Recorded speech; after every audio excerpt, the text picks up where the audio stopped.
श्री बाबूभाई जयसंगभाई देसाई, श्री बाबूभाई जयसंगभाई देसाई। धन्यवाद माननीय उपसभापति महोदय।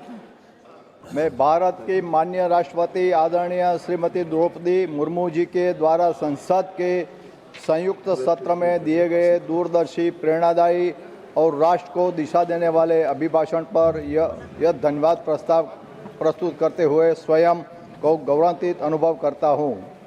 यह अभिभाषण केवल सरकार की नीतियों का विवरण नहीं है, बल्कि आज़ादी के अमृत काल में भारत के स्वर्णिम भविष्य का रोड मैप है।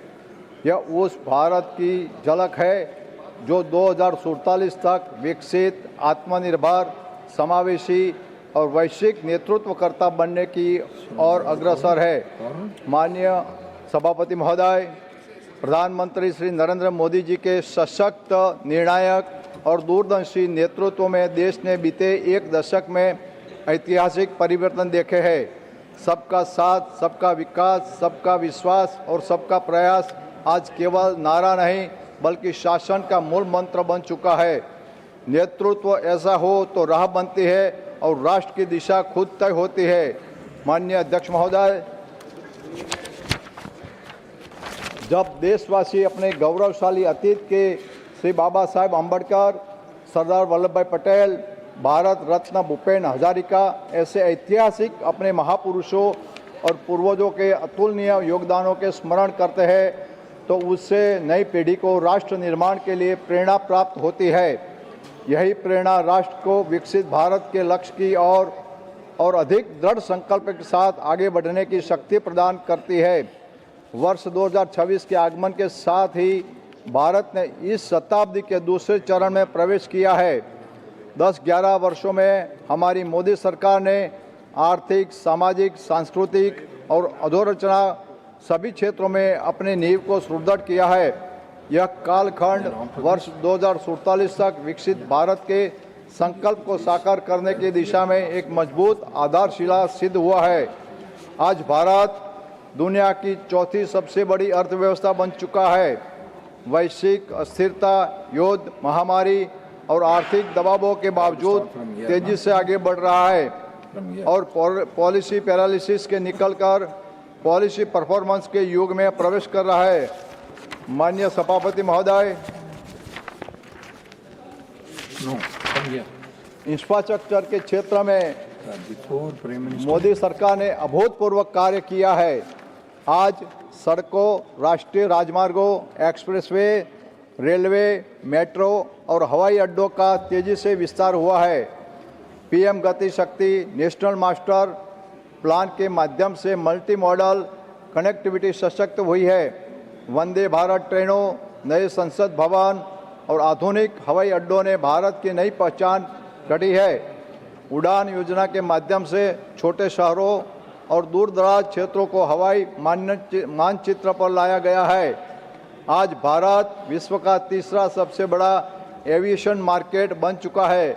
माननीय सभापति महोदय, सरकार ने गरीबी उन्मूलन के नारे से निकलकर परिणाम बदला है। 25 करोड़ जनता को गरीबी से मुक्त किया है।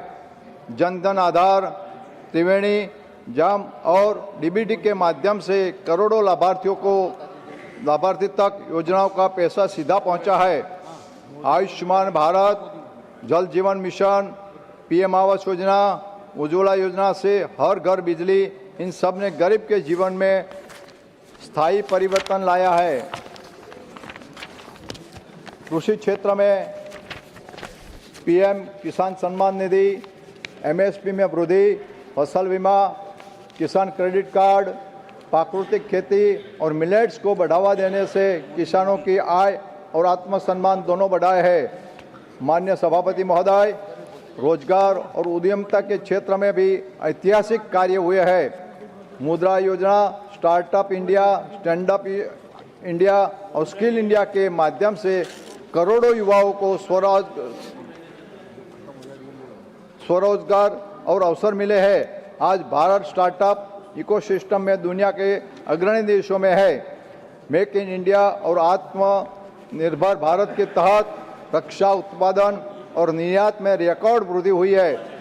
मोबाइल, इलेक्ट्रॉनिक्स, खिलौने और सेमीकंडक्टर जैसे क्षेत्रों में भारत आत्मनिर्भर बन रहा है और वैश्विक कंपनियों भारत को मैन्युफैक्चरिंग हब के रूप में देख रही है। माननीय सभापति महोदय, महिला सशक्तिकरण इस सरकार की सबसे बड़ी उपलब्धियों में से एक है। बेटी बचाओ, बेटी पढ़ाओ, मातृत्व, अवकाश, सैन्य और तकनीकी क्षेत्रों में महिलाओं की भागीदारी स्वयं सहायता समूह के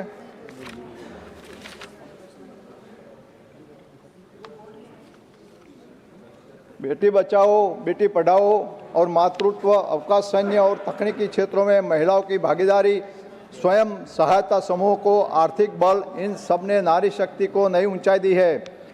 वैश्विक मंच पर भारत G20 की सफल अध्यक्षता, क्वाड, SCO और अंतर्राष्ट्रीय भागीदारी, मानवीय सहायता और वैश्विक शांति प्रयासों के माध्यम से विश्व बंधुत्व के रूप में उभरा है।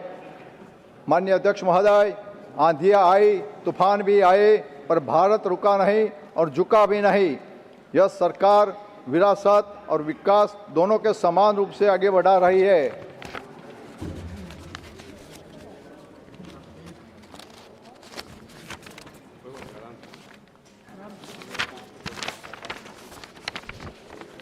काशी, अयोध्या, केदारनाथ से लेकर डिजिटल इंडिया, 5G और अंतरिक्ष मिशनों तक भारत अपनी बड़ी जड़ों से जुड़कर भविष्य की ओर बढ़ रहा है। साथ ही अंतरिक्ष क्षेत्र में भारत नए युग में प्रवेश कर रहा है। युवा अंतरिक्ष यात्री शुभांशु शुक्ला की अंतर्राष्ट्रीय अंतरिक्ष स्टेशन यात्रा, गगनयान मिशन और भविष्य में भारतीय अंतरिक्ष स्टेशन की परिकल्पना देश के वैज्ञानिक क्षमता और आत्मविश्वास का प्रतीक है। माननीय अध्यक्ष महोदय, हमारी वर्तमान सरकार भ्रष्टाचार और घोटालों से मुक्त व्यवस्था के निर्माण में सफल रही है, जिससे करदाताओं की प्रत्येक राशि देश के विकास और जन कल्याण में व्यय हो रही है। आज भारत आधुनिक संरचना में अभूतपूर्व निवेश कर रहा है और भूमि, समुद्र व आकाश तीनों क्षेत्रों में उनकी तीव्र प्रगति वैश्विक चर्चा का विषय बनी है। प्रधानमंत्री ग्राम सड़क योजना के अंतर्गत ग्रामीण भारत का लगभग पूर्ण सड़क संपूर्ण सुनिश्चित हुआ है। वही भारत रेल प्रति तीव्र गति से 100% विद्युतीकरण की ओर अग्रसर है। चेनाब रेल पुल, नया पंबन पुल, मिजोरम तक रेल संपर्क, 150 से अधिक वंदे भारत ट्रेनों का विस्तार, 1000 किलोमीटर से अधिक का मेट्रो नेटवर्क, अंतर्देशीय जलमार्गों का व्यापक विकास तथा क्रूज पर्यटन से सभी उपलब्धियों को देश की आधारभूत संरचना को नई ऊंचाई पर ले जा रहे हैं। माननीय अध्यक्ष महोदय, अंत में मैं माननीय राष्ट्रपति जी, माननीय अध्यक्ष महोदय, 2014 से पहले लगभग 3681 करोड़ यह पहली पंचवर्षीय योजना से 2023 तक का कुल खर्च है। 2014 के बाद लगभग 38572 करोड़ लक्षित निवेश है। वार्षिक मछली उत्पादनों में 1006% से अधिक की वृद्धि हुई है, जो वित्त वर्ष 2013-14 में 95.79 लाख टन से बढ़कर वित्त वर्ष 2024-25 में रिकॉर्ड 197.75 लाख टन हो गया है। अंतर्देशीय मत्स्य पालन और जलीय कृषि प्रमुख विकास चालक के रूप में उभरे हैं, जिन्होंने इसी अवधि में 147% की वृद्धि दर्ज की है, जो 61.36 लाख टन को बढ़कर 151.6 लाख टन हो गया है। माननीय अध्यक्ष महोदय, भारत के समुद्री खाद्य निर्यात में दोगुनी वृद्धि हुई है, जो वित्त वर्ष 2013-14 में 30,230 करोड़ रुपये से बढ़कर वित्त वर्ष में 2,000 करोड़ रुपये हो गया है।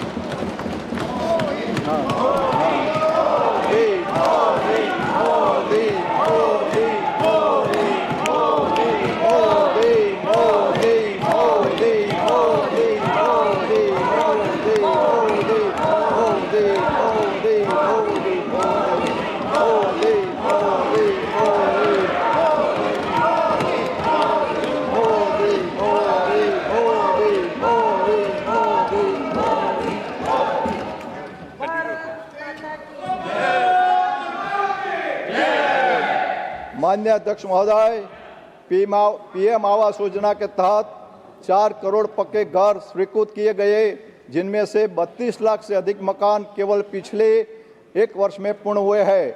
माननीय अध्यक्ष महोदय, जल जीवन मिशन के माध्यम से 12.5 करोड़ नए ग्रामीण परिवारों तक नल से जल पहुंचाया गया है। इसमें अकेले पिछले 1 वर्ष में 1 करोड़ परिवार जुड़े हैं। माननीय अध्यक्ष महोदय, उज्ज्वला योजना के माध्यम से 10 करोड़ से अधिक परिवारों को एलपीजी कनेक्शन दिए गए हैं। माननीय अध्यक्ष महोदय, मोदी सरकार के लिए समृद्ध किसान ही विकसित भारत की पहली शर्त है। इसी भावना के साथ पीएम किसान सम्मान निधि के अंतर्गत किसानों के खातों में 4 लाख करोड़ से अधिक की राशि सीधे डीबीटी के माध्यम से हस्तांतरित की गई है। माननीय अध्यक्ष महोदय, भारत में 330 मिलियन टन खाद्यान्न उत्पादन का रिकॉर्ड बनाया है। साथ ही 150 मिलियन टन चावल उत्पादन के साथ भारत विश्व में शीर्ष पर है। माननीय अध्यक्ष महोदय, सरकार कृषि उत्पादों का आयात कम करने के लिए काम कर रही है। खाद्य, तेल, तिलहन और दलहन में आयात निर्भरता कम करने के लिए राष्ट्रीय मिशन के माध्यम से आत्मनिर्भरता के दिशा में ठोस कदम उठाए गए हैं। माननीय अध्यक्ष महोदय, प्रधानमंत्री जी नरेंद्र मोदी जी के निर्णायक नेतृत्व में सरकार ने मध्यम वर्ग को राष्ट्र निर्माण के केंद्र में रखा है। सही नीतियों के कारण आज आम नागरिक अधिक आय अर्जित कर रहे हैं, अधिक बचत कर पा रहे हैं और आत्मविश्वास के साथ खर्च भी कर रहे हैं। सरकार द्वारा 12 लाख तक की आय को मुक्त करने का ऐतिहासिक निर्णय मध्यम वर्ग के लिए अभूतपूर्व राहत लेकर आया है और इस निर्णय ने अर्थव्यवस्था को नई गति प्रदान की है। नई पीढ़ी की जीएसटी सुधारों से देश के नागरिकों को लगभग 1 लाख करोड़ की बचत प्राप्त हुई है, जिसका प्रभाव 2025 में 2 पहिया वाहनों के पंजीकरण के 2 करोड़ के पार पहुंचने से स्पष्ट रूप से दिखाई गया है। माननीय अध्यक्ष महोदय, दुनिया आज भारत के डिजिटल इंफ्रास्ट्रक्चर का लोहा मान रही है, जहां सरकारी योजनाओं का 100% लाभ बिना किसी बिचौलिए के लिए सीधे लाभार्थियों के बैंक खाते में पहुंच रहा है। डायरेक्ट बेनिफिट ट्रांसफर डीबीटी के माध्यम से केवल 1 वर्ष में 6.75 लाख करोड़ से अधिक की राशि सीधे लाभार्थियों तक पहुंची है।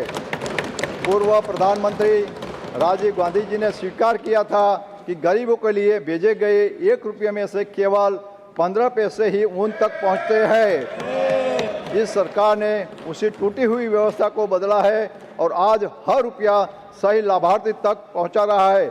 माननीय अध्यक्ष महोदय, हमारी मोदी सरकार ने मनरेगा के में जो भ्रष्टाचार हो रहा था, वो भ्रष्टाचार जो कांग्रेस के नेताओं के खाते में जो जमा रहते थे, खोटे खोटे बिल रखे, खोटे खोटे लेबर बना के वो कर रहे थे, उसीलिए हमारी नरेंद्र मोदी सरकार ने जी राम जी बिल ला के भ्रष्टाचार मुक्त और सभी लाभार्थियों को सीधा बेनिफिट मिले, ये जी राम जी बिल ला के, इसलिए सरकार, मोदी सरकार को भी धन्यवाद करता हूँ।